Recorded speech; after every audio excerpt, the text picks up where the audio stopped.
The following marketing information and discussion is provided for informational purposes only. It is not intended to be used as professional guidance or consultancy. You should find an agency for that. Comexis is a digital marketing agency, so feel free to hire us. But otherwise, just enjoy the show.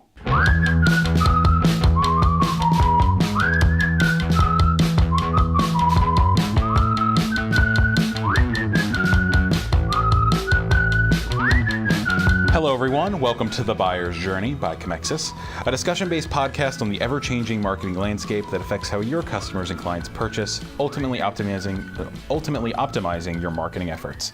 I'm Matthew McGrorty, the social media content producer here at Comexis. I am Len Ward, the managing partner at Comexis. And I'm Josh Lyons, the digital marketing coordinator here at Comexis. So today we are talking about Instagram creating a new ad format for branded content, and that is branded content typically from influencers. And when you hear influencers, you think of two stages of the buyer's journey. You think of consideration and you think of advocacy. But today we're talking about the consideration stage of the buyer's journey. So if you haven't listened to yesterday's podcast or our podcast from last week, the consideration stage of the buyer's journey is when somebody is considering your brand, your product, your service to solve a problem or need that they became aware of in the awareness stage of the buyer's journey. And there's a lot of aspects to the consideration stage. I won't get super detailed into it, but one aspect of it is people looking for reviews, looking for influencers talking about your product, reviewing your product, giving hands-on previews, things like that. And that's exactly what we are talking about here today with Instagram's new ad format. So Instagram is creating a new ad format, and the idea behind this was that until now, brands could hire popular Instagram users to work on ad campaigns and promote products with branded content, but the posts could only reach the followers of that influencer. So basically, these brands paid influencers, and the influencers just posted on their Instagram feed, on their Instagram stories, but it really couldn't expand outwards in a way that, ideally you would want, right? But now, branded content ads let the advertisers promote these Instagram posts just like they would any ad. So now you're basically getting the Facebook equivalent, the Instagram equivalent of a Facebook boosted post specifically for branded influencer content. We have a quote from Ashley Yuki, an Instagram product management lead. She says, brands are seeing that this branded content ad product sometimes helps overcome challenges they have with organic branded content. They're exploring ways that brands can amplify branded content. Right now, it is not open to all during its testing, but pretty soon, it is not open to all during testing, but shortly enough, people will be able to apply to join the partner program. So what do we think about this? So if I'm correct here, this advertising, so if I'm Coca-Cola and I want to work with an influencer, my ad is only going to show to that influencer's direct audience who's following them on Instagram. Prior to this change. Prior to this. Yes. So now that I'm doing a change, I'm Coca-Cola, I can boost an ad like I'm doing on Facebook, and I can also do friends of friends, and people are similar to this. So from what I understand here, the post would get shared on the Instagram the Instagram influencers feed, and then you are boosting the ad just like you would any other Facebook. ad type. Okay, I got it. Okay. Why weren't they doing this before? That's a good question. I don't know. I think other platforms have done this before. If I remember correctly, when I go on Twitter and I go down and you see like an influencer for whatever they do, and it actually has the promoted button and it gets a promoted by blank company. Is it that, but now on Instagram? Kind of. So, I mean, it is that. It's the same thing with, for example, on Facebook, if you worked with a branded content, if you worked with an influencer on branded content, you kind of mark each other that, we're working with these people, and then you were to boost the post. But yeah, I mean, Twitter's an excellent example of that. I will say the thing with Twitter is that you could theoretically boost and promote any tweet. Because of the retweeting. Not because of the retweeting, just in general. For example, Dasani, I think it was Dasani, it was Brita. Brita water filters were promoting tweets from people who were talking about how good Brita water filters were. And they're allowed to just pay to promote that tweet. Oh, interesting. You don't need like an influencer. It's just a random Twitter user. This is different in that it's a specific branded partner that's able to run as an ad. They were Brita was allowed to do that without. What if I put something up? I'm drinking at Brita. Is there some kind of? That's interesting. Wow. I don't know the specific legalities, but I know things like tweets, because they are public. That's why people, for example, can say on BuzzFeed or something, just make an entire article out of tweet mentions and replies and things, and the people in those tweets can't get them removed, and they can't get any compensation because they're openly posted to In an open Twitter. forum, yeah. So I'm assuming that's kind of what it is. It's just Brita seeing this and being able to, like, well, I can promote this tweet, put some ad dollars behind it. Right. The one example that I think correlates to this article, since April is when Game of Thrones starts, I actually saw a video ad from Oreos promoting Game of Thrones, and they spelled Oreo in the Game of Thrones letters, and then it expanded out to Game of Thrones because you could fit Oreo in Game of Thrones. And it actually had sponsored by Game of Thrones, but it was an Oreo tweet.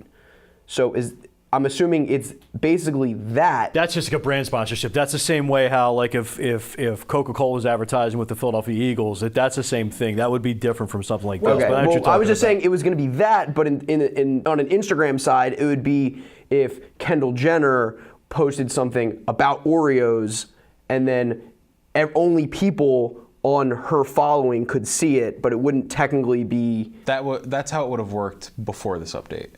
Okay. Because now you take that post, let's just say it's Kendall Jenner. Now it's being boosted like any other Instagram ad.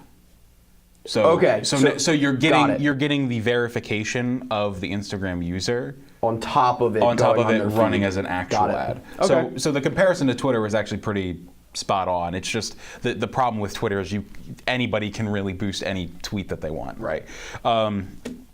So yeah, I mean, I agree with you, Len. I'm shocked it took them this long to do that, because I think this is a perfectly sensical evolution of people advertising on Instagram.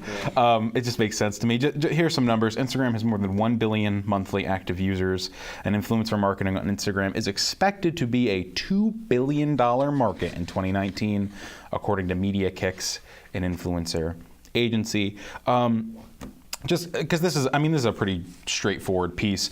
I'm interested in hearing your guys' thoughts on how you think this will play when we start thinking about influencers who could potentially either have fake followers, be kind of in bot networks and things like that. Now, I will say, before I toss this over to you, Instagram has done a very good job of purging fraudulent followers and fraudulent likes and things like that on their platform. They did one most recently in mid-February, and their Facebook and Instagram are also suing some Chinese companies over fake accounts. I will link that in the blog article. We're not going to get too much into that. But do you guys think that is a serious concern given the way that Instagram's been purging them recently? Do you think that that's just something that's inevitably going to happen sometimes? It's a concern. I mean, we've been back and forth on the influencer marketing.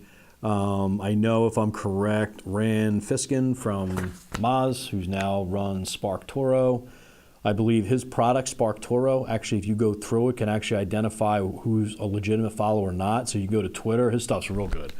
Really good product that he put out there. So I think that's going to really help. I do think the influencer marketing is the new horizon. I do believe that is where ad dollars are going to go to. So it's not even as much as putting ad dollars.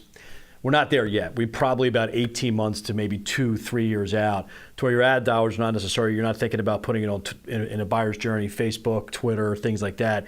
You may be thinking, okay, well, we'll be on Facebook, but these are the influencer vessels that we're going to have to go through, because at 3,000 ads a day, you got to try to figure out, how do I get my ad to speak clearer to that person? First filter is, okay, well, I'm on Facebook. Second filter is, hey, that's a person I follow or an influencer I like. Third filter is, okay, they're talking to me about something I may potentially like. So we're not quite there yet, but I think it's the beginning of it. So yeah, and with that, if you go through it, the number one thing with influencer marketing, if you go through 100% of influence marketers, I would bet you go across the board, at the bare minimum, 25% of people are completely fake on there. and you have to remember that. So it's very, very easy to buy Twitter followers. It's very, very easy to buy Instagram followers. So for me, unless it's a really, really well-known influencer marketer, I'm just not there with clients' ad dollars yet, although it's coming. Yeah, I mean, to sort of piggyback on that, I think it makes sense where down the line, whether it's 18 months to 2 or 3 years, you're going to have businesses that don't have as big of a following online. They obviously want to develop it and continue to grow. But you would like to use an influencer that has a bigger following, whether, since we're in the consideration phase and it sort of works into the awareness and consideration together, when you have a product that you have a small following but not as much of a following as you want, instead of paying money to throw it on Facebook and put it on Instagram, which you still should, on top of that, you add an influencer who has a much larger following that, if anything, you're just getting pure awareness out of it, because when someone that you follow is using a product that you have no idea about or a service, it at least makes you think about it, become aware of it, and then if you like that influencer, you might already consider using that product. They might immediately follow you, and then boom, you can now post more content on top of that to get them to jump into the purchase stage. So, we say that doing paid advertising online is important, because it is, but I think down the line, when you have the ability and the ad spend to use an influencer, it's just going to enhance it even more. Yeah, it resonates with the audience a lot more. So, yeah, again, just to kind of clarify again, it's Facebook, Instagram, Twitter advertising is great right now, but then to be able to go deeper and say we're going to advertise with this influencer where we know that market is directly ours, yeah, you're moving into a different layer, and it'll be good for advertising once you get there. Yeah, absolutely. I think you guys have said it perfectly. I have nothing else to add to that. So thank you, everybody, for listening in to today's episode of The Buyer's Journey. Please check us out on Chemexus.com, YouTube, and anywhere you can get your podcasts, including the iTunes Podcast Store and Spotify. And please follow us on Twitter at buyers_journey. Thanks for listening in. Check us out tomorrow.